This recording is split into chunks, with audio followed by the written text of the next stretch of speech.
We know the work never stops for CBS NBA insider Bill Ryder, who joins us from abroad. Bill, it's renovation season in the NBA. Either build the thing from the ground up or just slap an addition onto an old existing house. When it comes to the Nets, Kyrie Irving, star point guard, seems to be spending his nights on Zillow looking elsewhere. Bill, fact or fiction, we've seen Kyrie play his last game as a Net. Yeah, I think that is fact, Joe. I think all that Zillow browsing by Kyrie is more than just a journey of the imagination. You heard there from Sean Marks, and obviously the stories that have been out there in the press and the sources I've talked to, it is no secret that the Nets and Kyrie Irving have had a schism they probably can't come back from. And some of this is based around Kyrie's inavailability and the way that he conducted himself. And some of this is just based on how, therefore, they value Kyrie and how Kyrie values himself. There's certainly a road back. I can see the Nets under a lot of pressure. They could buckle and give him the money because of all the dominoes that might mean for other guys, one in particular on the roster.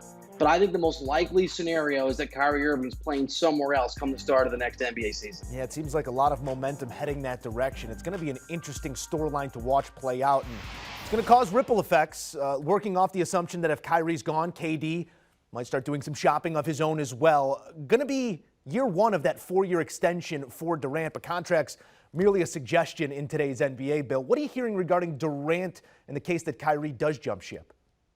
Yeah, I can tell you that. And I'm glad you make that point, Joe, because I think it's the big thing, especially for folks thinking about giving Kyrie Irving a long-term deal. These contracts only work one direction. They certainly benefit the player, but they're not a guarantee from the player to the organization.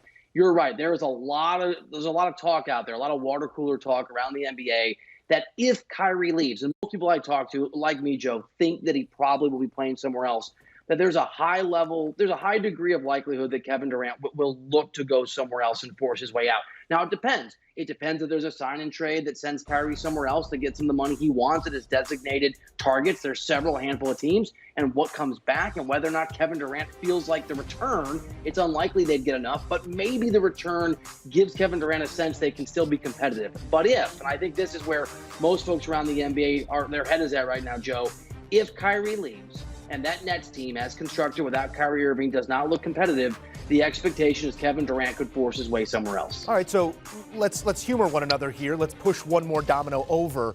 If KD is looking elsewhere, what makes sense to you? I mean, we're seeing Dame Dalla getting his recruiting hat on, posting a screen capture of some graphic art, let's say, with him and KD both in Portland jerseys. You got Sam Presti and all of his picks. You got the Chicago faithful posting those pictures of KD in the Kukoc jersey, getting work in last offseason. What makes most sense to you in terms of a potential hypothetical landing spot for Durant? Who doesn't love Dame Dalla? And I love Portland, but that is not an easy market to recruit talent to. So I'm sorry, Damian, I'm skeptical. Even you will be able to sell Kevin Durant on heading to the upper Northwest. I think Oklahoma City is interesting. We don't know how Kevin Durant feels about living in Oklahoma City again and the sense of going home. But if that's something he's into, and it's not the same thing because he's not from Oklahoma City, but we saw LeBron James go back to Cleveland the way that worked out. It's a young, talented squad. They've got a lot of picks. They've cashed in some of those picks in this past draft. I think that's interesting. I think if Zach LaVine in particular leaves, Chicago's really fascinating. They'd have to send some pieces out to make it work. And a place that I'll throw into the mix, Joe, that I've heard other people, again, speculate, gossip about, is the Miami Heat. They're alluring to superstars. Pat Riley's always been incredibly ambitious about going after major talent, and they've already got a core, I think it is a core, in Jimmy Butler and Bam Adebayo that you keep, and then other pieces, and Tyler Hero probably is at the front of that you could actually move as part of a deal, because whatever's going to the Nets is going to have to be massive in terms of its return.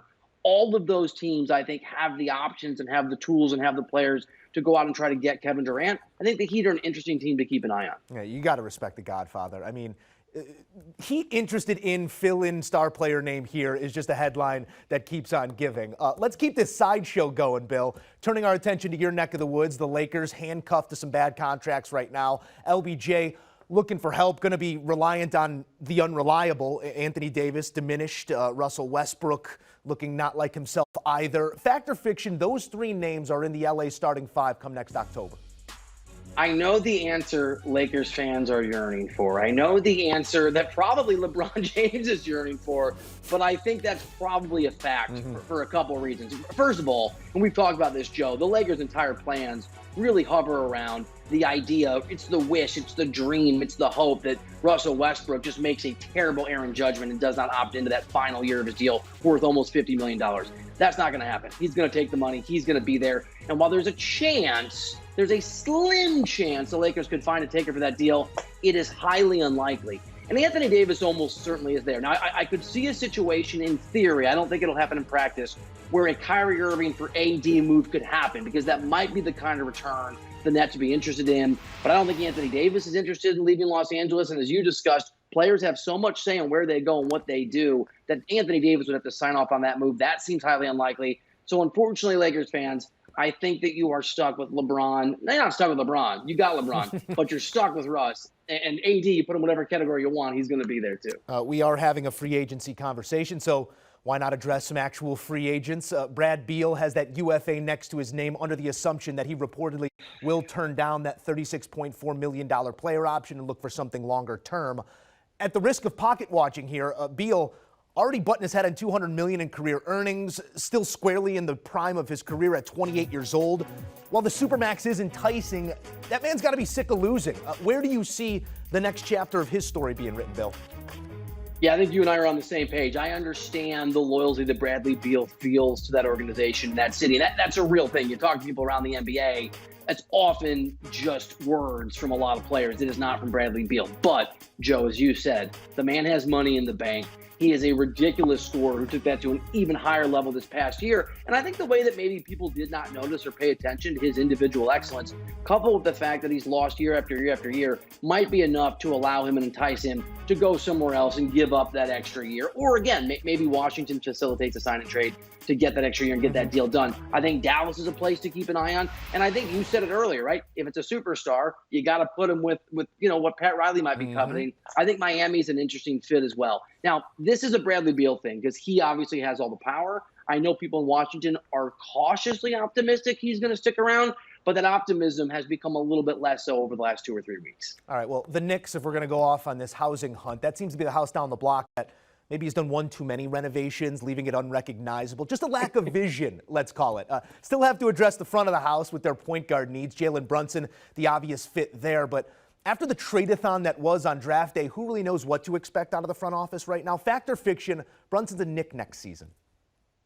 Well, let me go with your analogy. So it's the film The Money Pit, an oldie but a goldie. If you haven't seen it, kids, it's okay. Here's the deal. They buy it. They love it. It's a disaster. It's the Knicks. Since I think, and so do many people around the NBA, that paying Jalen Brunson an ungodly amount of money for what is in effect one really good season when Luka Doncic wasn't on the floor is probably, or a high likelihood, Joe, of being an heir, then fact he'll be a New York Knick. Because that's all they do. All the Knicks do is who's the shiny new thing that's not necessarily reliable. Let's pay him so much money, no one else is interested. He'll come here and it won't work out. And that's not a shot at Brunson. He had a really nice year. But the notion and the idea that he's some sort of savior, that he's the guy, and I actually kind of like their draft day moves if they spend the money properly that they created. They just won't because they're the New York Knicks. And so are the Knicks going to have the patience to wait to next year and get a bigger name and wait for a guy that can really make an impact? No. They're probably going to go get Jalen Brunson. They're probably going to overpay for him. He's probably going to be another guy who we look back a year from now and say, why on earth did anyone think this guy was worth this kind of money?